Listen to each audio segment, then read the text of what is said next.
E aí, tudo bem? Boa tarde, Ariadne, tudo Boa bom? tarde. E Como é que aí, tá? Tudo bem? tô bem, o som tá bom? Tá ok? Tá bom, tô te ouvindo normal, você também? Tô bem. E aí, como é que tá o isolamento?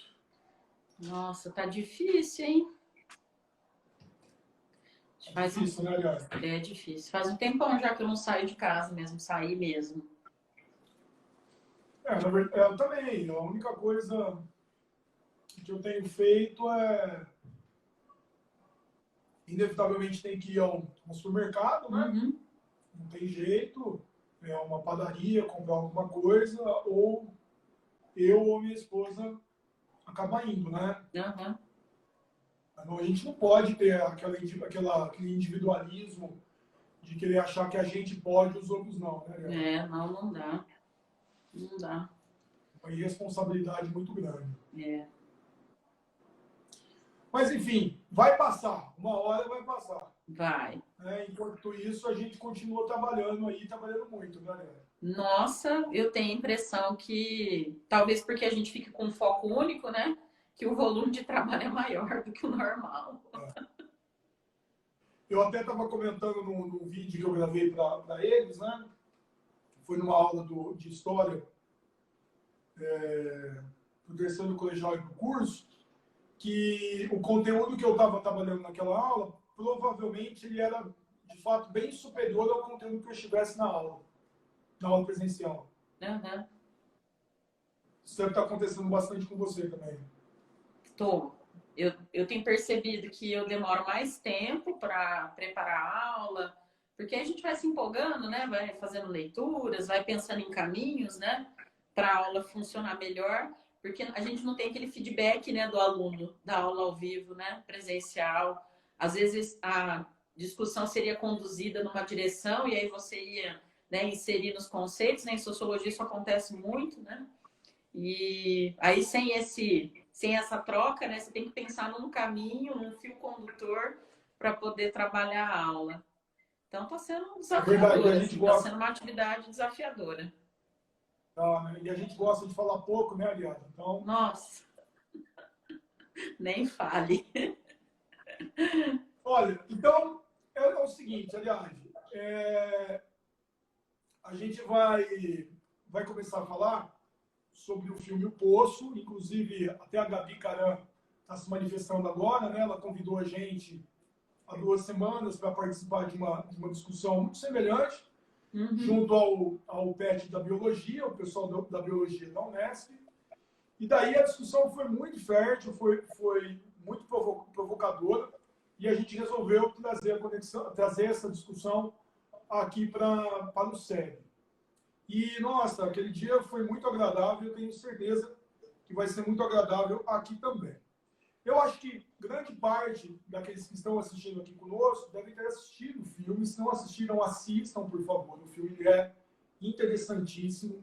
E eu Uhum. acho que ele é, no mínimo, provocador. No mínimo, provocador. Ele vai te provocar, vai te causar um incômodo para a gente refletir sobre a sociedade que a gente vive, sobre a questão das distopias, sobre problemas que muitas das vezes a gente jogou para debaixo do tapete, independentemente de qual tipo de governo esteja no poder, e que agora, eu acho que no momento de quarentena, no momento de isolamento, embora o filme tenha sido feito antes, a gente reflete muito sobre as questões que nos incomodam no filme, principalmente a fome.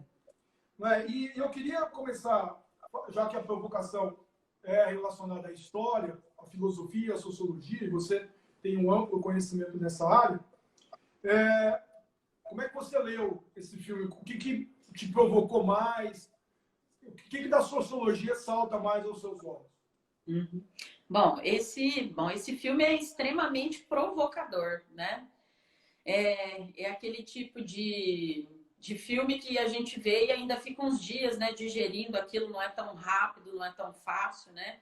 E talvez seja até proposital, né, da linha, né, que o filme se propõe ali, né, de ser realmente violento, agressivo, para deixar a gente ainda um tempo, né, refletindo sobre aquelas coisas. Se o filme segue uma linha muito morna, a gente assiste, desliga, vai embora, né? E às vezes ali passa desapercebido, né? Alguma mensagem que o roteiro, né, queria passar para a gente. E aí a primeira coisa que eu pensei, né, quando eu vi o filme e até a discussão depois que a Gabi, né, propôs para a gente, Vlad, foi um conceito da sociologia que ajuda a gente a pensar um pouco sobre não só o papel desse filme, né, mas papel de outros filmes, o papel de seriados, de livros, que é o conceito da imaginação sociológica do Wright Mills.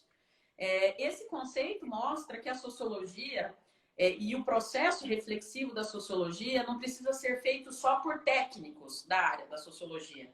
Como a gente está envolvido, né, nas relações sociais intimamente, esse processo reflexivo ele pode ser feito por qualquer um, né?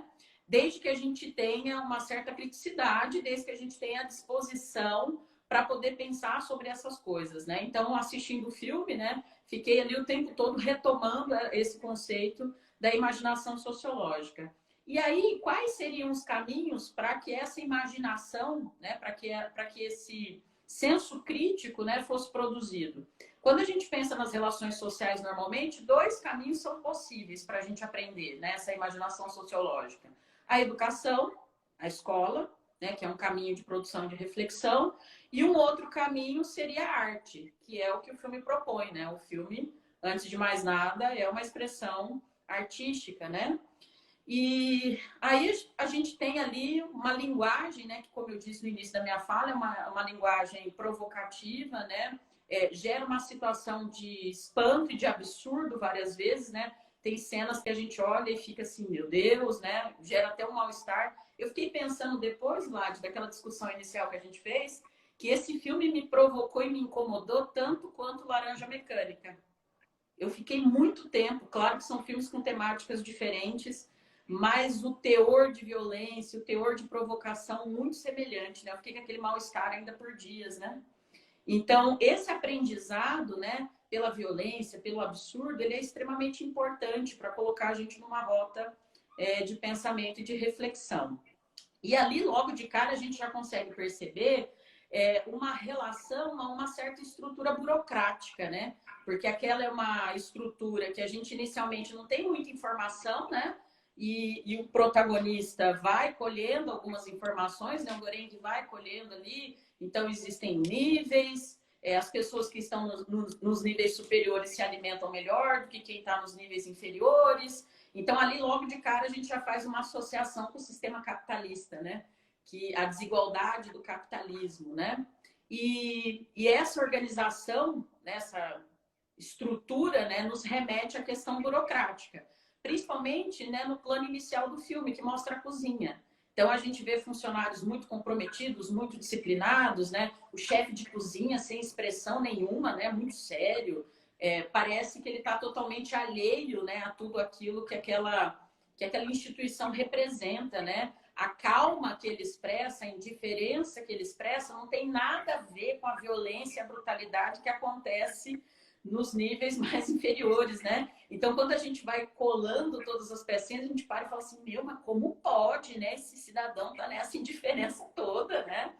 E também nos faz pensar, né? O quanto que existem estruturas dentro da nossa sociedade que são responsáveis pelas nossas vidas e que em momentos de crise e de violência estão totalmente indiferentes, né? A gente está passando por isso agora. Um cenário de pandemia e muitos personagens, né, políticos, né, se colocando de maneira muito indiferente com relação a essa brutalidade toda, né? Ontem a gente bateu a marca de mais de 8 mil mortos, é isso? Foi. E falta, né, talvez aí um respeito, né, por parte dessas figuras com relação a essas famílias que perderam seus entes, né, em razão desse cenário todo. Então dá para a gente fazer essa relação, né, automaticamente lá com essa questão da cozinha. Uma outra coisa que dá para a gente trazer para o universo da sociologia é o porquê que o fio condutor é a comida, né? O Vlad até colocou ali, fez uma fala, né? E até vou pegar emprestado outro comentário que você fez, né? Olha, eu estou saindo de casa só para ir ao mercado, né? Então, quando a gente pensa na história da comida e por que esse é o fio condutor da história toda, é porque a comida é um bem básico. Então, a gente pensa assim, né? Grosseiramente. todo mundo deveria ter acesso à comida, minimamente, né? Pelo menos o básico para que a gente possa sobreviver. E aí, quando a gente sai do universo do filme e a gente vem para a nossa realidade, aí duas perguntas têm que ser feitas, né? Todas as pessoas na nossa sociedade acessam a comida? E aqueles que acessam a comida dão de fato valor para aquilo que estão tendo todos os dias? Então, dependendo da resposta, né, que vier aí, a gente já vai perceber que nós vivemos numa sociedade extremamente desigual, em que as pessoas não têm acesso à água, as pessoas não têm acesso a tratamento de esgoto, as pessoas não têm acesso à comida, né? E aí, nesse cenário de pandemia, a gente percebeu claramente, né, isso saltou muito aos nossos olhos, né? O quanto que essa desigualdade social está instaurada aí, tão próximo da gente, né, Vlad? Quer acrescentar alguma coisa, Vlad, nessa fala? Não, eu acho que a tua análise é perfeita. Quando eu assisti pela primeira vez, algumas passagens que nós tivemos no filme marcantes, elas me saltaram aos olhos em relação a uma série de filósofos. E, por exemplo, eu acho que o que é muito, muito visível, e vocês que estudam bastante a parte da filosofia e da sociologia, essa parte, eu e a Ariadne já comentamos muito, o filme ele é muito hobbesiano. O filme ele eu até disse para você naquela outra discussão, né? Digamos que Hobbes venceu Rousseau ali no filme. A visão hobbesiana ela supera a visão de Rousseau quando a gente olha para aquela discussão da natureza humana. Quer dizer que é um olhar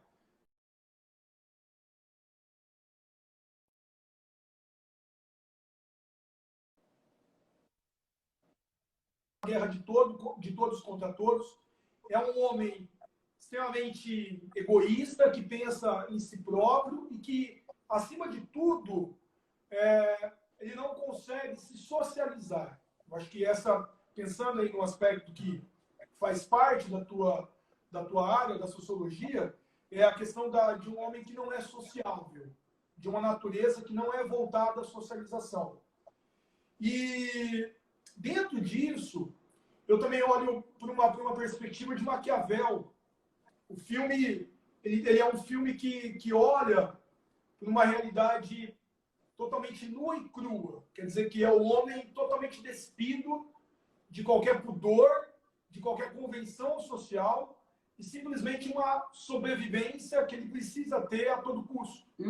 Então ele não está se importando ali em nenhum momento em dividir uma porção com a outra pessoa para que ela possa se alimentar. Isso é muito discutido no filme, inclusive é proposto pela figura do Golem, que também, principalmente para aquela figura feminina.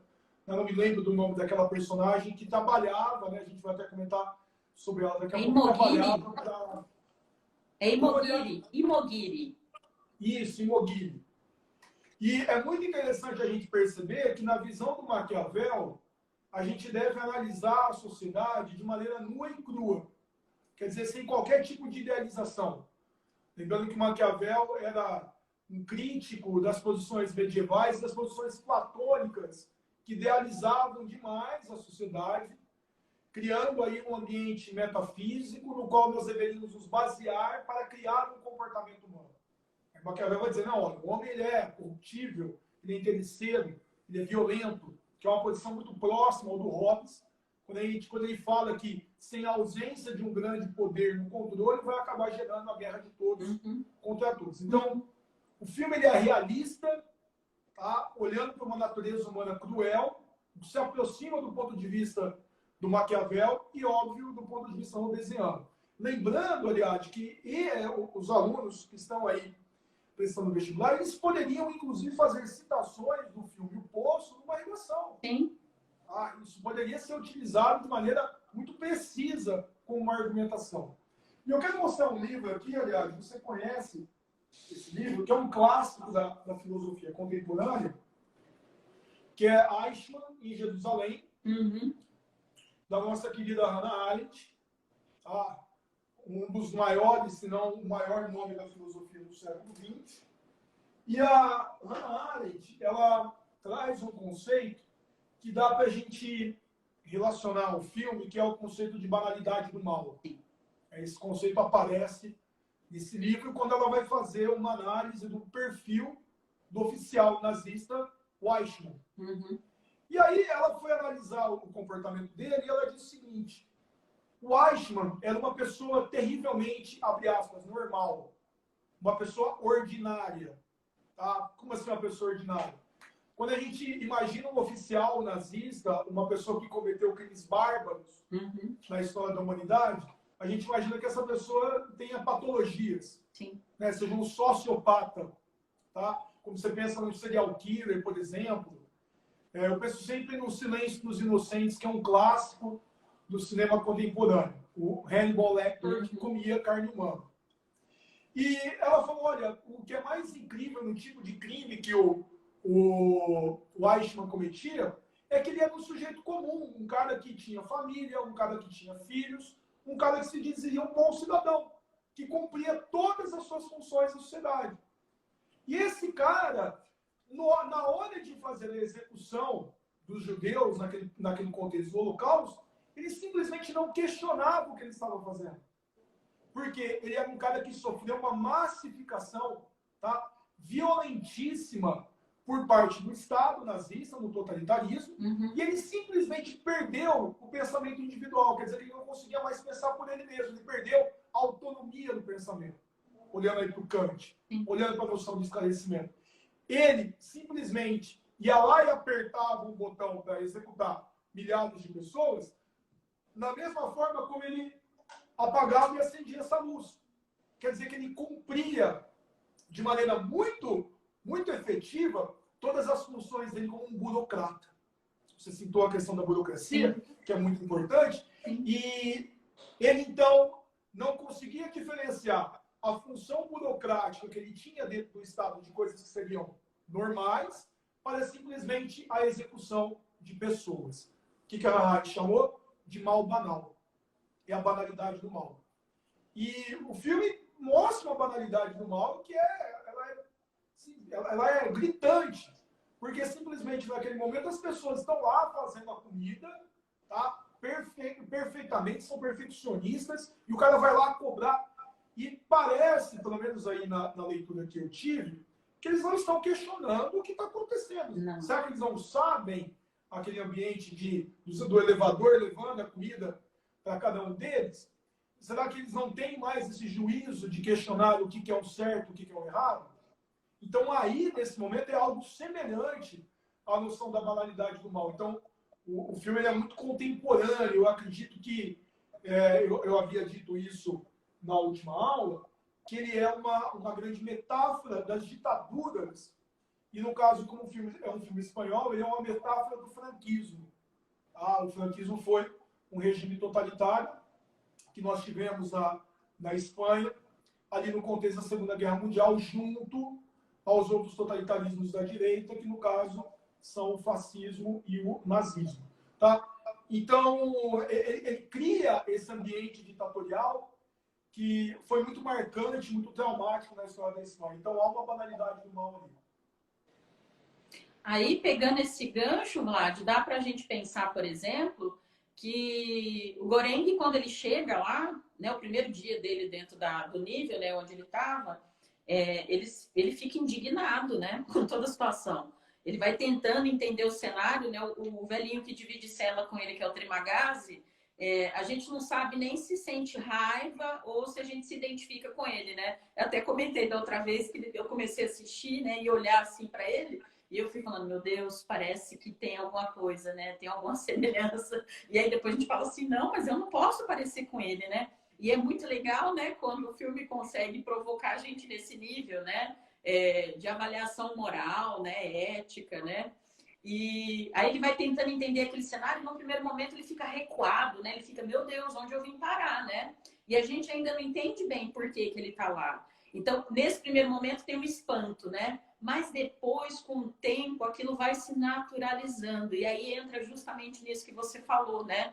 Então, para além dos funcionários da cozinha, que estão indiferentes àquela situação de violência, a gente tem o próprio Goreng, que é um cara novo dentro daquele ambiente que num primeiro momento se espanta, ele tenta inverter a situação, né? Porque quando ele entende a dinâmica da comida, do elevador, aí ele fala assim, gente, mas por que vocês não dividem a comida, né? E aí ele começa a querer gritar para quem está no nível de cima, né? E aí o Trimagazzi já fala assim, meu, você é comunista? Né? Por que você quer dividir a comida? Que não é assim que funciona, não. Quem está lá em cima não conversa com a gente não conversa com quem está embaixo.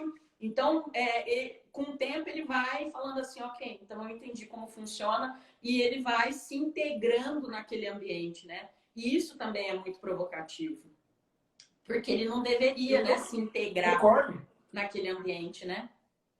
E você vê como que a gente tem indivíduos ali que são atomizados de tal maneira que eles não têm qualquer tipo de vínculo para criar naquela sociedade, no poço, um vínculo de comunidade. E isso é perigosíssimo, porque quando a gente perde o vínculo com a comunidade, quando a gente percebe que há algo em comum entre nós, que nós convivemos dentro de um mesmo ambiente, daí o que vai prevalecer, vou usar o termo robesiano, é a guerra de todos contra todos. Então, cada um por si, que na verdade é o que predomina ali. Que de certa forma é algo que nós vivemos hoje em dia.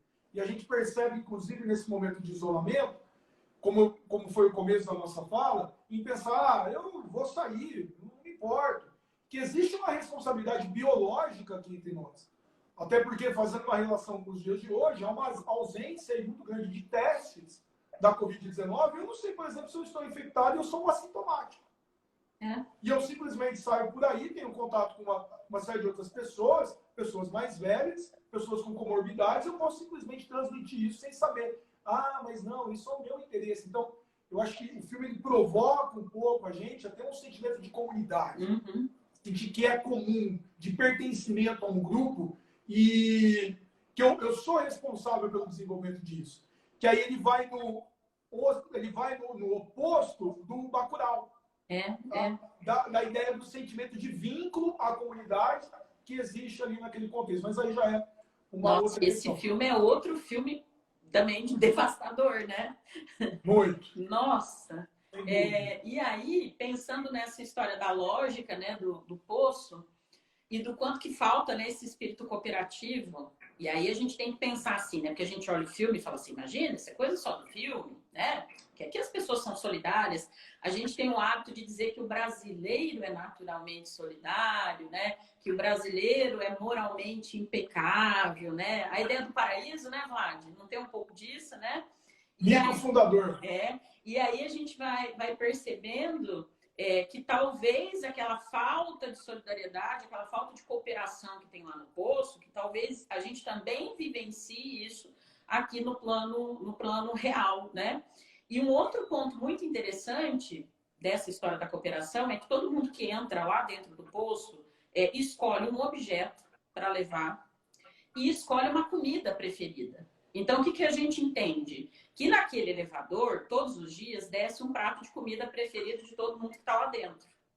Então, teoricamente, né, se todo mundo comesse o seu prato de comida, não inteiro, né, mas comesse um pouco da sua comida preferida, né, e um pouquinho do outro, né, e fracionasse essa quantidade que é comida todos os dias, teria comida para mais gente. Mas isso nem passa pela cabeça, né? Porque as pessoas vão devorando a comida num sentido animalesco da coisa, né? Então, eles não usam talher, eles não usam os pratos, apesar desses elementos estarem presentes ali, né? A comida vem decorada, vem bonita, né? Como costuma ser, né? Nos restaurantes. E o homem é colocado naquela condição de crise, né? Ele age como se ele fosse um animal, como se ele abandonasse completamente a racionalidade.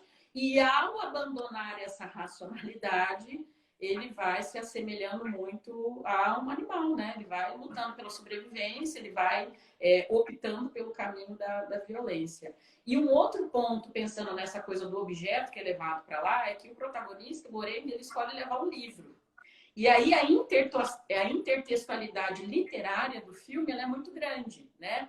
Porque ela faz referência ao Dom Quixote, do Miguel de Cervantes, né? Porque o Gorengue é esse homem de um momento de ruptura, né? Que nos diz muito também, né? Nós estamos vivendo um momento de ruptura, e não é só o Brasil, o mundo está vivendo esse momento de ruptura, né?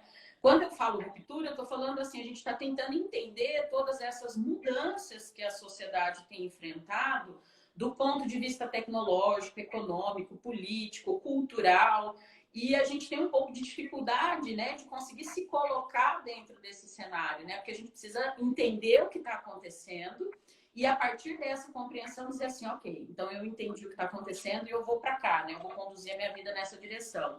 E é muito parecido com o embate que o Dom Quixote trava, né? No momento da passagem do fim da Idade Média e a passagem para a Idade Moderna, né? Ele fica ali, né? Com o pé lá na Idade Média, o pé na Idade Moderna. E se ele tem que escolher alguma coisa, ele escolhe o tradicional, ele escolhe aquilo que ele conhece bem, né? E aí ele vai ser taxado como louco, né? Porque aí ele vai tendo uma série de aventuras, né? De enfrentamentos nesse sentido. E o Goreng mostra muito isso, né? Esse homem desse momento de ruptura, porque a motivação que leva ele para lá é uma motivação que a gente olha e diz assim, meu Deus, né? Por que você foi levado por isso, né? Ele queria parar de fumar, ele queria ler um livro e ele queria um certificado no final do processo. Quer dizer, quando a gente entende a estrutura, a gente fala assim, meu, não vale a pena, né? Você podia ter feito outra coisa da vida, né? Aí o certificado nos remonta muita coisa que a gente tem enquanto sociedade brasileira. Fiquei pensando se os espanhóis também são assim, Vlad, da ideia do bacharel. Deve ser também, né? Porque essa Talvez referência seja tá lá, né? uma herança ibérica nossa. Porque o Brasil é muito isso, né? A coisa de buscar um título, né? A gente tinha muito isso no século XIX, né? O bacharel em direito, né? E como todo o status que envolvia isso, né? Então parece que o fato dele buscar o certificado também remonta a essa ideia, né? Do título, do status social e o quanto que isso é idiota, né? Quando a gente entende tudo aquilo e fala, meu, por que, né, que você fez isso com você? E a outra referência literária que a gente pode fazer é da Divina Comédia, né, do Dante, né, a história das camadas, a referência aos pecados, né, aos 7 pecados capitais, né, então é outra relação intertextual muito forte dentro do roteiro do filme. Agora, uma questão legal, Vlad, o objeto que o Trimagazzi escolhe levar, né, porque aí dá pra gente olhar pela sociologia, né, que é a faca. Quem é da nossa idade lembra de uma propaganda que tinha nos anos 90 de uma faca. E ali é a referência clara, né? Porque o Trimagazzi fica o tempo todo vendo TV e ele vê a propaganda da faca samurai, né? E aí ele fica ansioso porque ele precisa comprar essa faca, aí ele vai, compra a faca, e aí quando ele está no momento de êxtase na casa dele, assistindo a propaganda, ele vê que aquela faca já não serve mais, porque tem outra que é muito melhor do que aquele que ele comprou, né? Que é a Samurai Plus, né? Muito propaganda, né? Desses canais de venda.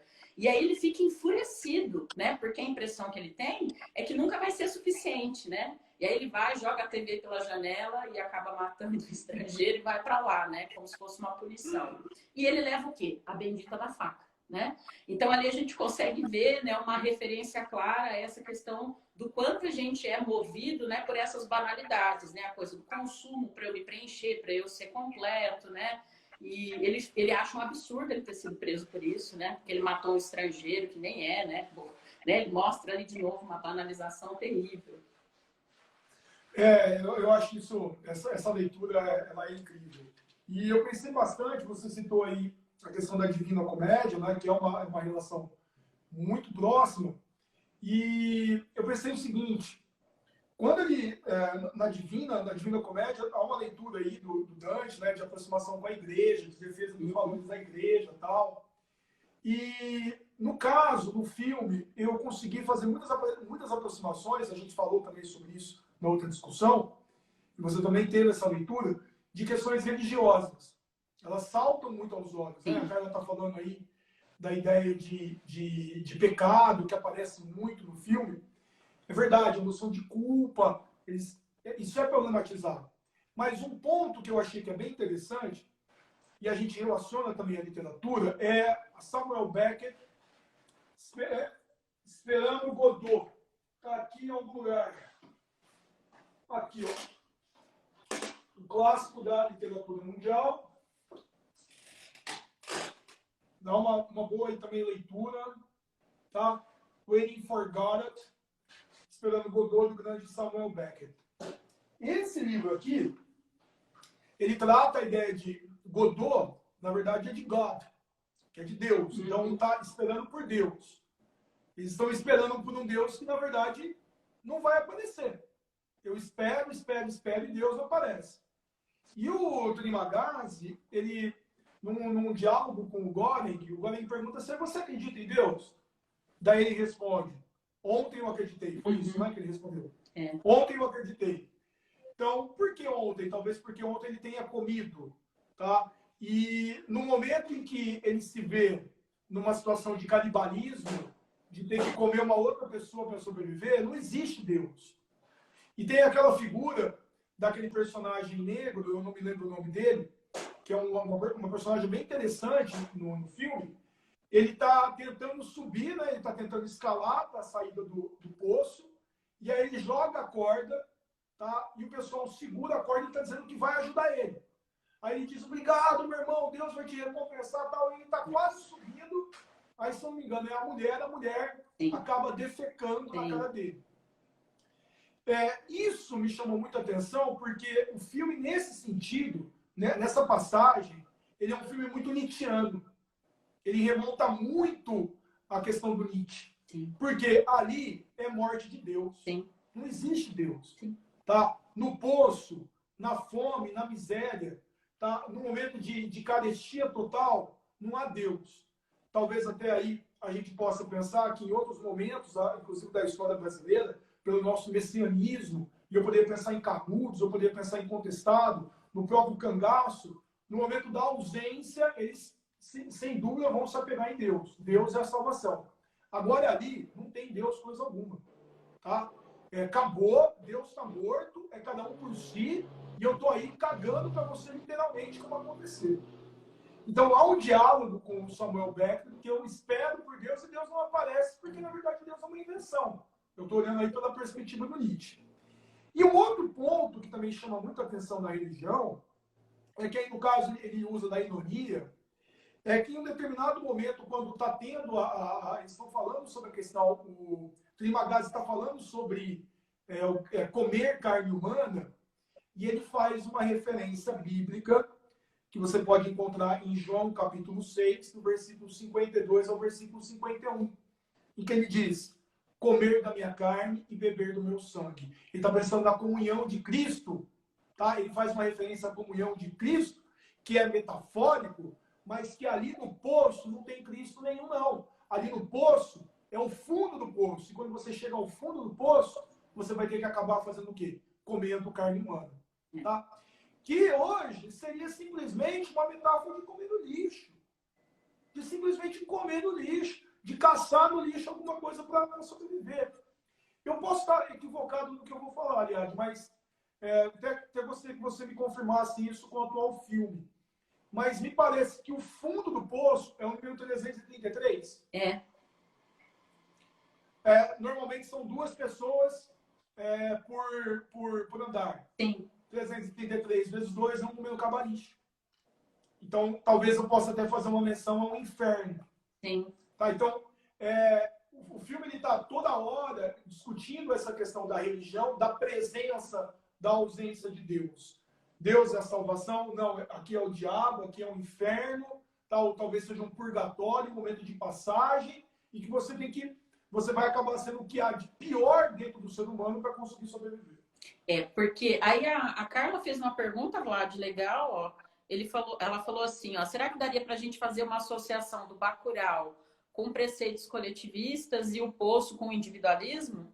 Total, daria para fazer essa leitura, porque lá no Bacurau as pessoas só conseguem sobreviver àquele cenário graças à preocupação que um tem com o outro, né?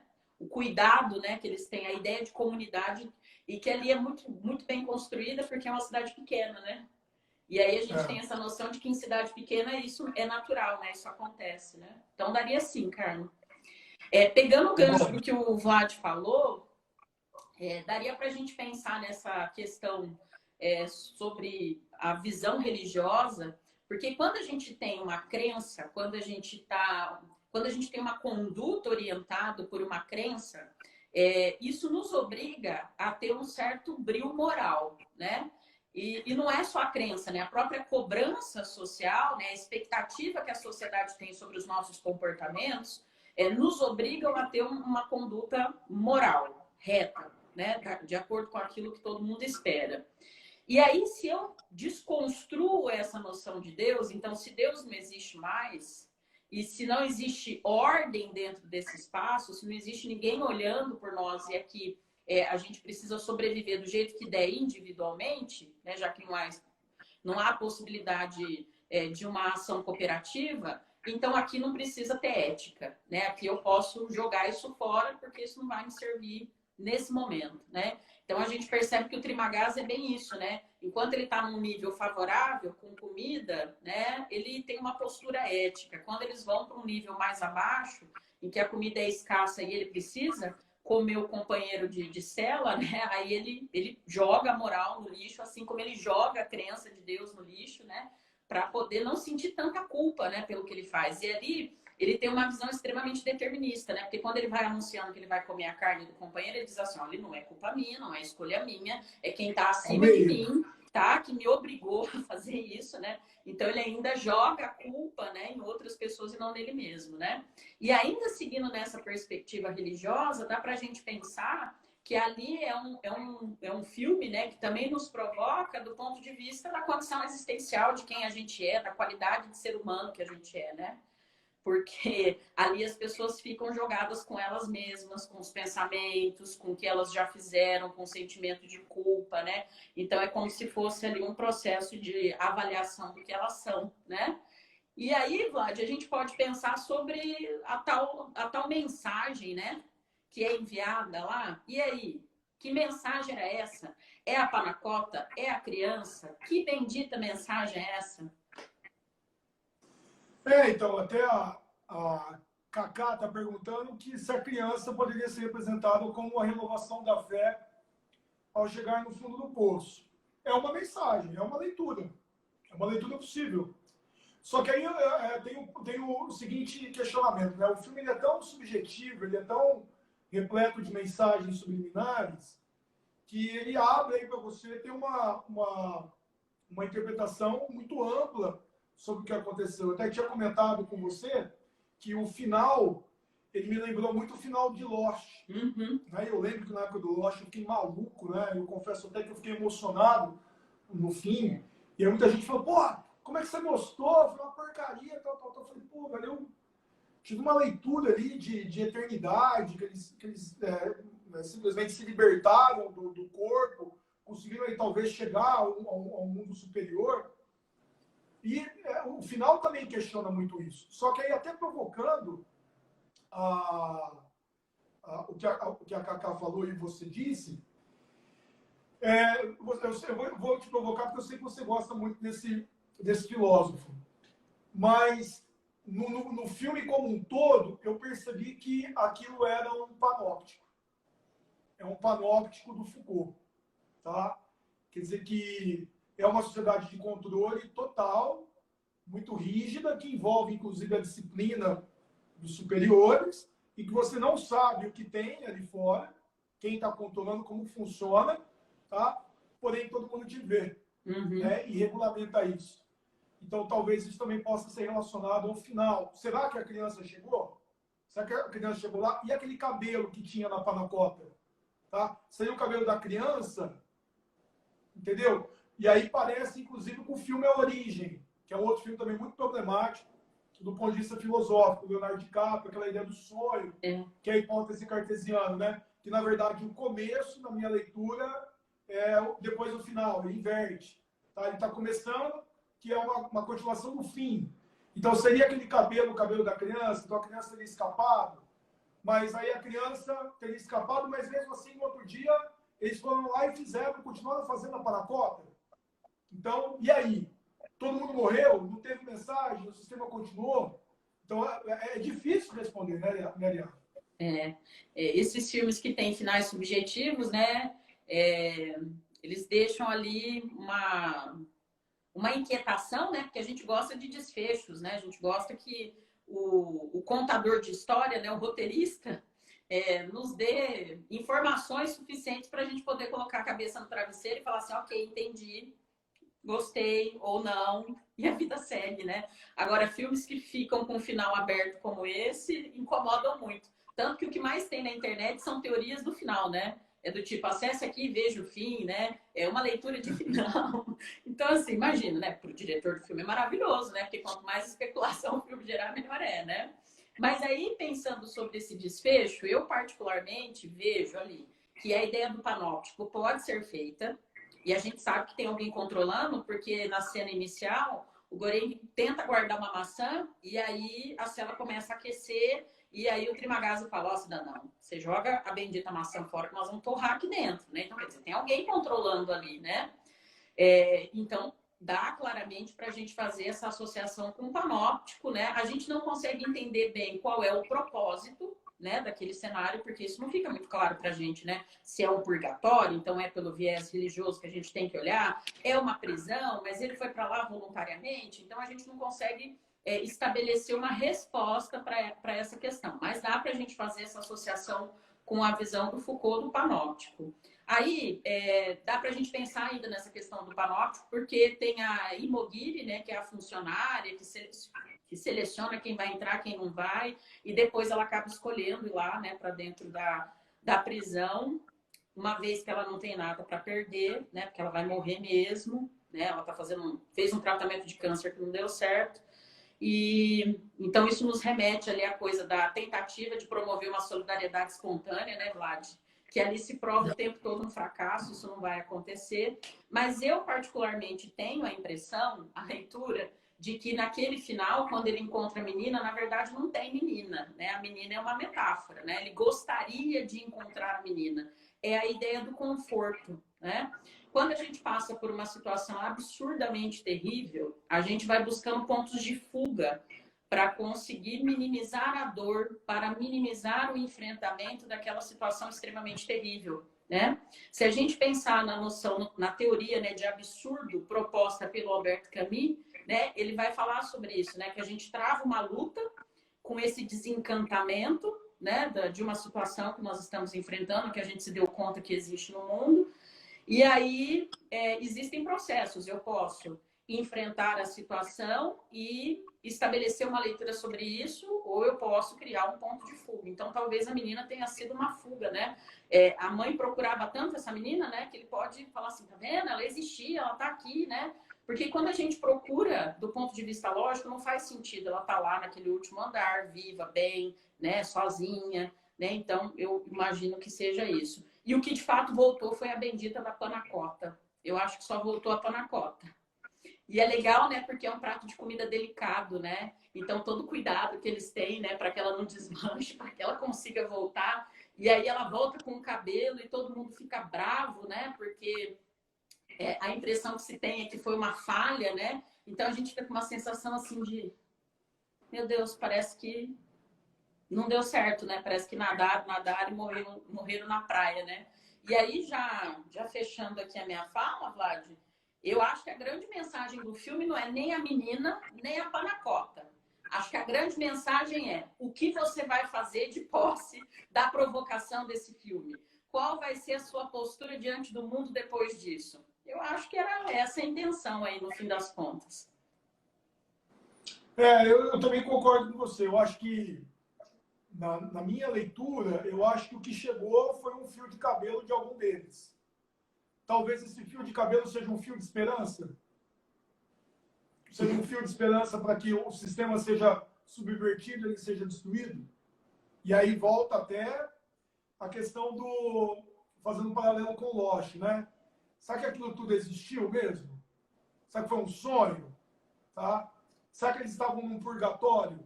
Que seria aí, metaforicamente, o poço? Tá?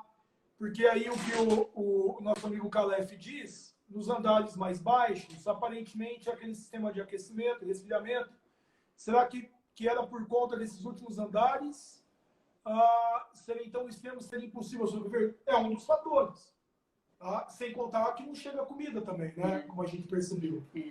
Então, eu acredito, na minha leitura, que a menina era uma ilusão. Eu também vou com a tua perspectiva. A menina era o fio da esperança. Na verdade, a menina... Vamos lá, vamos na posição existencialista aí. vamos pensar numa visão sartreana. A menina no sentido para conseguir sobreviver ali dentro. Então ele está projetando um sentido na vida, acreditando na visão daquela mulher, de que ela veio com a filha dela. Sim. Tá? Vamos achar essa menina, vamos até lá, vamos até o fim e a gente vai sobreviver. Então é projetar um sentido para uma vida que naquele contexto mostra totalmente inadificada, sem sentido algum, tá? E tentar sobreviver por meio disso. Então é criar até um desafio para a própria vida. A amiga ali que disse a Má Simeone está falando sobre a criança estar no nível 333. Aí talvez, não sei se você ouviu, que é a questão do vezes 2 dá um número cabalístico 666. Sim. Tá? Talvez ela estar sozinha ali naquele nível.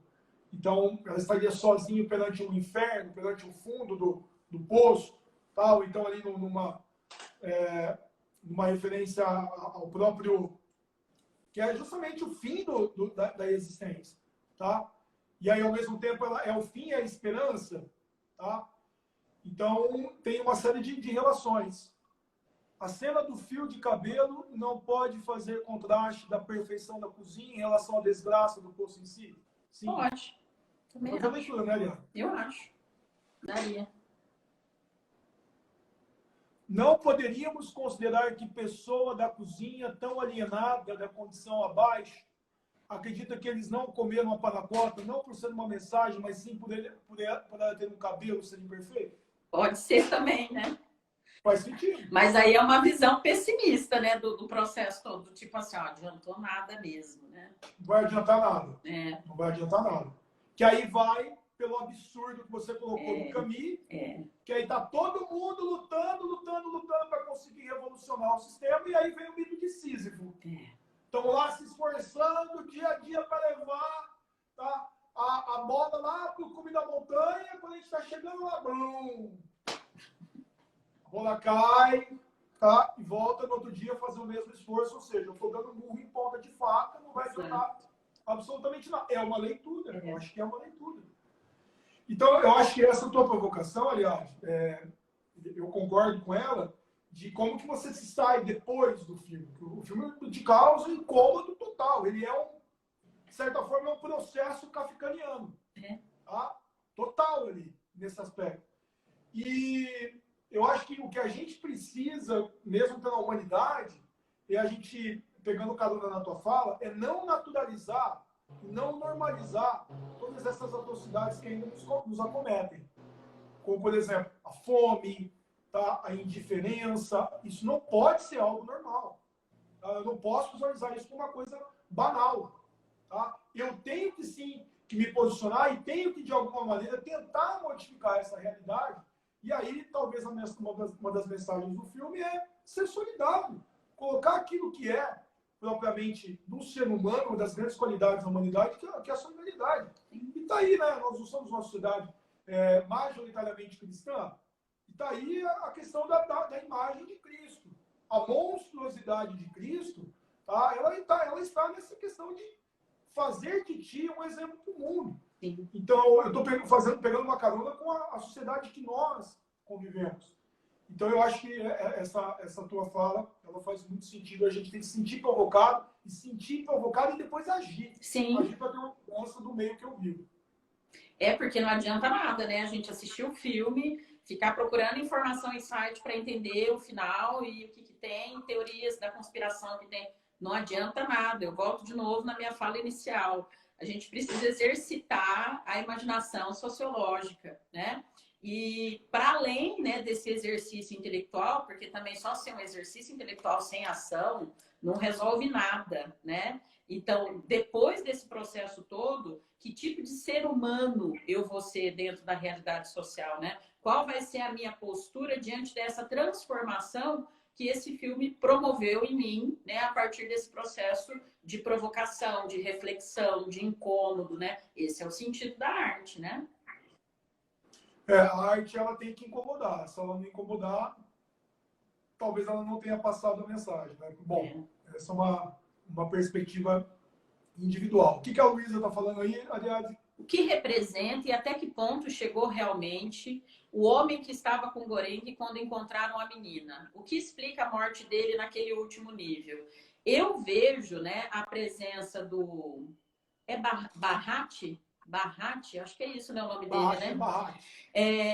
Eu vejo ele ali como um ponto de esperança e como um processo de espanto, né? Então, o Goreng estava tão entorpecido pela lógica daquele lugar que quando ele acorda com aquele homem, com a corda na mão, acreditando tanto que seria possível fugir, ele estava tão perto de fugir, faltavam tão poucos níveis para isso, e ele vê aquela situação de humilhação, de degradação, e como ele ficou diante daquilo, e como aquilo desarmou a esperança dele, essa situação tira o Goreng daquela condição de naturalização, né? E coloca ele nesse processo de vamos revolucionar o negócio aqui, né?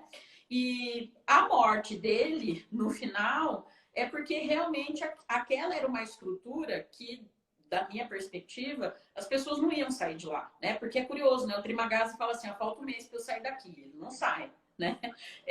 O Goreng, falta um mês para eu sair daqui. Ele também não sai, né? Então, quer dizer, ninguém vai sair daquela estrutura, né? Então, eu acho que a morte dele vem ali só para fechar esse processo de, olha, isso daqui não vai ter fim mesmo. Não adianta você querer sair porque não vai rolar, né?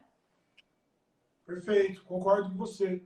E aí tá o GG Calef diz, vocês acham que esse personagem principal se torna um animal com o decorrer do filme?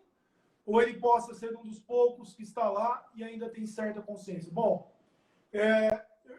eu entendo que ele tenta conservar a bondade dele, o caráter dele, a moralidade dele ao máximo. Só que quando a gente está exposto a uma situação de extremo, como que o filme quer mostrar, sim, daí não tem moralidade alguma, não tem civilização alguma, o que vai predominar é a animalidade, é a guerra de todos contra todos.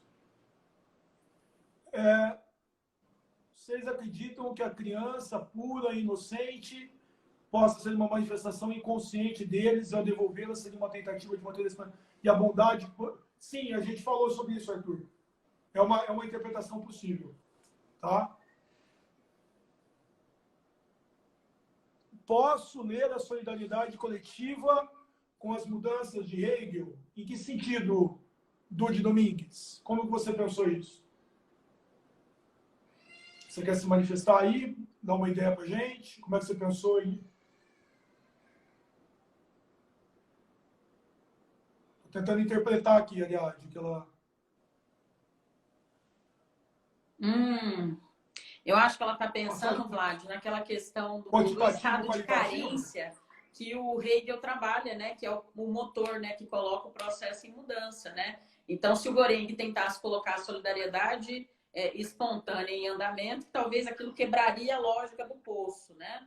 Eu acho que é essa a intenção, né? Ali a ideia. Faria sentido se a gente pensar na ideia do espírito absoluto de avanço das liberdades e isso levando à coletividade, nesse aspecto eu tenho certeza. Sim. Saindo do estágio em que um era livre, alguns livres e todos livres pela força da coletividade. Daria para puxar. A gente tem que levar isso com a ideia do espírito absoluto do caminho racional. Mas eu acho que faz sentido sim. Olha lá, Ariadne, olha o Durkheim aí, ó. Cadê, gente? Da sociedade, da solidariedade orgânica, né? Como uma sociedade onde as pessoas não conhecem mais, dependem. Sim, daria para fazer essa relação, sim, da solidariedade orgânica, né? Que é típica, né, da sociedade de concorrência, de competição, né? Daria totalmente. Totalmente. E seria talvez até a distopia dela, né? Sim. Aliás, o nosso tempo está encerrando, vai dar 1 hora e aí o Instagram nos desconecta. Vai fechar. Suas considerações, minha amiga. Eu acho que a ideia é essa. De posse dessa discussão toda que foi riquíssima, foi maravilhosa, né? Eu acho que você agora tem que digerir tudo isso e aplicar isso na sua vida. Perfeito. E, mais uma vez, como a gente tinha dito no começo da fala, tentar, inclusive, pegar elementos de filmes, de livros, e a gente sempre fala da filosofia, da sociologia, da história, e colocar dentro de uma relação. Que você consiga dialogar com essas questões. Isso é muito importante. Sim. Tá? Que você pegue esses instrumentos e coloque dentro de uma discussão sempre que for possível. Tá? E eu acho que aí o cinema ele cumpre uma proposta muito importante, que é a de provocar, de ser negativo e de querer que a gente, depois de assistir a isso, que a gente possa provocar uma mudança de comportamento. Eu acho que isso é o mais importante. Isso. É isso, gente. Até Valeu. mais, hein? Valeu, hein, Vlad? Galerinha, muito obrigado. Valeu, Ariadne. Sempre muito bom compartilhar a fala com você. Semana que vem tem mais, galera. Um grande beijo. Valeu. Até mais. Beijão. Beijão, galera. Saudade é de todos.